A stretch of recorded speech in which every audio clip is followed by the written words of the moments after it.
Kate Bush and Wuthering Heights. More platinum sellers coming up in the next hour. This is Radio 2 on the BBC Sounds app, on your smart speaker and on 88 to 91 FM. BBC News at 4 o'clock. This is Nikki Cardwell. A huge pageant is underway in central London to celebrate the Queen's Platinum Jubilee.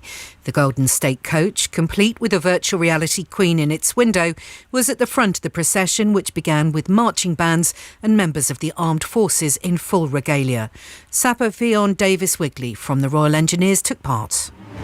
It was absolutely surreal. I've never felt like I was in a movie as much as I did walking down the Mall there. It was so amazing to be part of something so huge, and the atmosphere was absolutely incredible. It was followed by fleets of vehicles, from bikes to Morris Minors to double-decker buses representing the decades of the Queen's reign. Each bus contained celebrities and were accompanied by dancers dressed from the period. The first one represented was the 1950s. We're going to see jiving, this kind of 1950s dancing, stuff from the 60s, disco in the 70s. Mamma Mia's going to make an appearance, so it's going to be a bit of ABBA later on. So we are going to get a lot of different dancing from the eras. Thousands of people have come together around the country for celebratory lunches. A number of places are vying to win the title of the longest ever street lunch, including in Windsor.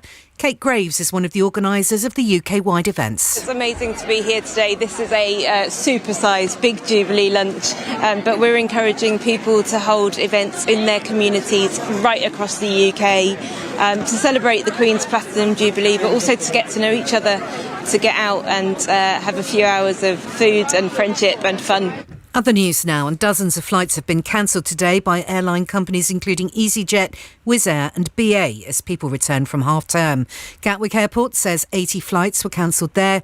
The government said it was bringing in a range of measures to help ease staff shortages, but the Transport Secretary Grant Shapps said allowing workers in from the EU was not necessarily the solution. Let's have lots of different measures to help alleviate the situation, working closely with the industry to do that as well. The answer can't always be to reach for the lever marked more immigration. In fact, as I said, in Europe they've got exactly the same problem.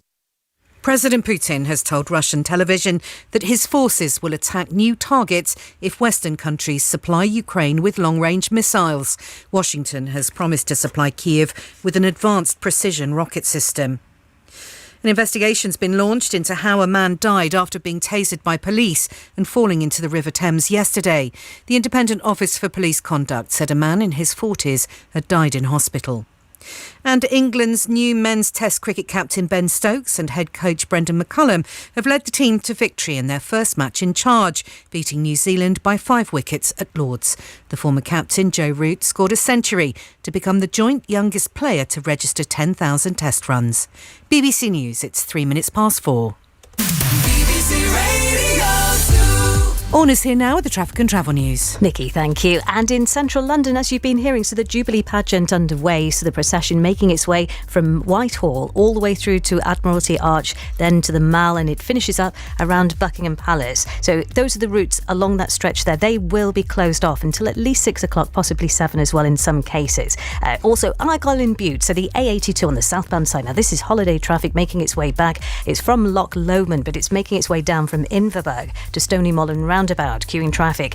Also in Cumbria, the A66 has been slow. It's on the eastbound side between Temple Selby and Brough, the A685, and queues as well on the M6 all the way down from the Lake District, but it's moving further south now, so you can imagine all of that queue is shifting forward, and so now it's around Kirby Lonsdale at 36 to 33, and then further down you've got Cheshire queues, so 19 at Knutsford southbound, and then again around 16 at Crewe and 15 at Stoke-on-Trent, so it kind of bunches up past those areas there. The A55 North Wales queues there again today, so from 20 at Colwyn Bay to 34 at Ew, stop-start traffic in patches. The M4 around 18 at Bath was slow. There was an overturned caravan there. It seems to have gone, but there are M4 queues in South Wales, and there's a match on at 5 o'clock at Cardiff City. The M4 around 48 at Hendy in particular looking quite slow, and the M5 queues there again today, all the way from Devon through Somerset up to Bristol, mainly around Weston-super-Mare. More in an hour.